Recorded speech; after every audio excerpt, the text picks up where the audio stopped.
আসসালামু আলাইকুম ভাইয়া, আপনাদের কেমন চলছে প্রচারণা এবং সার্বিকভাবে বিশ্ববিদ্যালয়ের পরিস্থিতি, লেভেল প্লেইং ফিল্ড সবকিছু কি অবস্থা?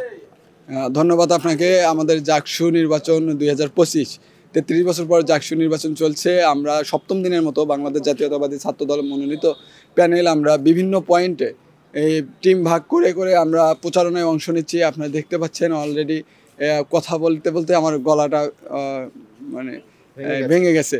এখন শিক্ষার্থীরা খুবই উৎসবমুখর। আপনারা দেখবেন যে শিক্ষার্থী এবং প্রার্থী যারা আছে তারা খুবই উৎসবমুখরভাবে জাকসু নির্বাচনকে উপভোগ করছেন। আর একই সাথে আমরা যখন শিক্ষার্থীদের কাছে যাচ্ছি আমরা তাদের কাছে অভাবনীয় সাড়া পাচ্ছি যে এতদিন পরে শিক্ষার্থীরা একটা গণতান্ত্রিক প্রক্রিয়ার সাথে যুক্ত হতে পেরেছে।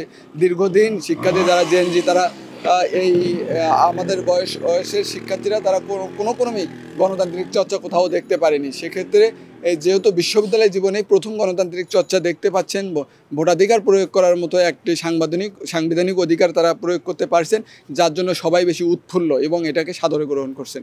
এবং আমরা যদি বলতে চাই যে ক্যাম্পাসের সার্বিক অবস্থা কেমন, এখানে দুইটা দিক আছে, ইতিবাচক নেতিবাচক দুইটা দিকই আছে। ক্যাম্পাসে লেভেল প্লেইং ফিল্ড যদি আমরা বলি যে আমরা যেহেতু সহাবস্থানের রাজনীতি করি, আমরা দেখেছি 24 পরবর্তী এই বাংলাদেশ একটি অন্যরকম বাংলাদেশ, বা আমরা যেখানে আরও একটি সুন্দর বাংলাদেশ কল্পনা করছি, সেখানে সমস্ত দল মত এবং মত পার্থক্য থাকা সত্ত্বেও আমরা ইনক্লুসিভ জায়গায় আছি। আর জাহাঙ্গীরনগরের কথা যদি আমরা স্পেসিফিক বলি যে জাহাঙ্গীরনগর এমন একটা জায়গা যেখানে শিক্ষার্থীদের মধ্যে অন্যরকম একটা কোরাম আছে, অন্যরকম একটা সম্পর্ক আছে। তো আমাদের ভিতরে কোনো বিভেদ নেই, কোনো শঙ্কার জায়গা দেখি না।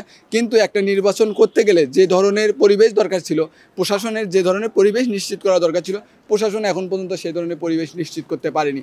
যার জন্য যদি প্রশাসন সেই পরিবেশ নিশ্চিত করতে পারতো তাহলে নির্বাচনটা আরও বেশি উৎসবমুখর হতো, আরও বেশি ইনক্লুসিভ হতো, আরও বেশি শিক্ষার্থীরা এখানে এঙ্গেজ হতো। তাতে আমরা আরও বেশি হয়তো বা ভোটার থেকে শুরু করে প্রার্থী, শিক্ষক, কর্মচারী, কর্মকর্তা এখানে স্বস্তি পেতাম। জি, আর খুব শর্টে মানে আপনারা কি প্রতিশ্রুতি দিচ্ছেন আপনারা নির্বাচিত হলে? আচ্ছা, আপনারা যেহেতু জানেন এটা আমাদের নির্বাচনটাই আসলে ছাত্র সংসদ নির্বাচন বা শিক্ষার্থী সংসদ নির্বাচন। শিক্ষার্থী সংসদ নির্বাচনের প্রতিনিধি যারাই হবে তারা এমন কোনো প্রতিশ্রুতি দেবে যেটা এক বছরে ফুলফিল করা সম্ভব, অথবা এমন কোনো টেকসই নির্মাণের জন্য বা টেকসই সমাজ নির্মাণের জন্য প্রতিশ্রুতি দেবেন যার বেসমেন্টটা তৈরি করে যাবেন। এক বছরে সব কাজ করা সম্ভব নয়, কিন্তু শিক্ষার্থীদের কথা মাথায় রেখে আমরা শিক্ষার্থীদের আবাসন ব্যবস্থা, আবাসন সংকট দূর করেছি আগেই এই জাকসু ছাড়াই।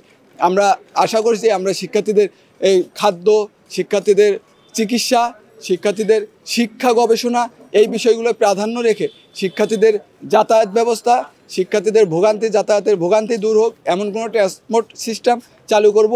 এইরকম আরও অনেক বেশি ইশতেহার আমাদের থাকবে, যেগুলো শুধু ইশতেহারের মাধ্যমেই সীমাবদ্ধ থাকবে না, আমরা যেগুলো বাস্তবে রূপান্তরিত করব এই প্রতিশ্রুতি দিচ্ছি। এবং আমাদের প্রতিশ্রুতিকে আমরা কাজে পরিবর্তন করব সেই অঙ্গীকার করছি। এবং আগামী 2-1 দিনের ভিতরেই খুবই অল্প সময়ের মাধ্যমেই গণমাধ্যম কর্মীদেরকে আহ্বান করে আমরা আমাদের ইশতেহার প্রকাশ করব। জি, ধন্যবাদ আপনাকে।